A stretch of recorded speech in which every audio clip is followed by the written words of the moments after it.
بسم الله الرحمن الرحيم، أهلا بكم. مشروب الزبادي بالفراولة متهيألي إن مفيش حد مش بيحبه، كبار وصغيرين. لكن هو الصراحة الفترة الأخيرة بقى مكلف شويتين.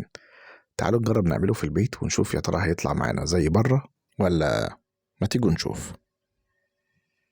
دول حوالي نص كيلو من الفراولة، غسلناهم وقطعناهم كويس زي ما احنا شايفين كده، وهنستخدم معاها سكر، أو لو حابين نخلي قيمتها الغذائية أعلى وطعمها ألطف ممكن نستخدم عسل، وممكن نستخدم ميكس ما بين العسل وما بين السكر.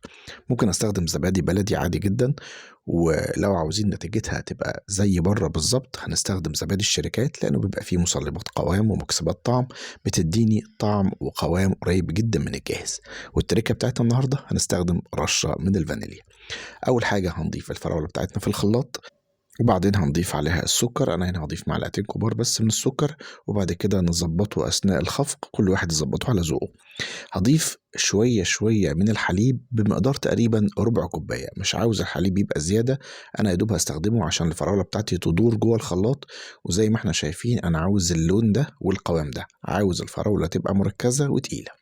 بعد كده هضيف عليهم الزبادي، وانا هستخدم هنا كوبايتين من الزبادي لان زبادي الشركات بيبقى حجمها صغير شويه. لو زبادي بلدي ممكن نستخدم كوبايه واحده من الكبيره.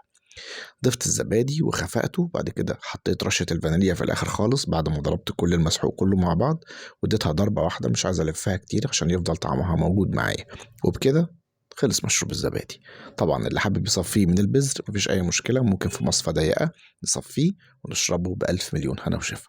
عبوا في الازايز واعزموا الضيوف عليه، صدقوني مش هيلاحظوا اي فرق. وبألف مليون هنا وشفا. انتظروني ان شاء الله في وصفات جديده على قناتكم، قناه شيف محمد شحاته. مع ألف مليون سلامه.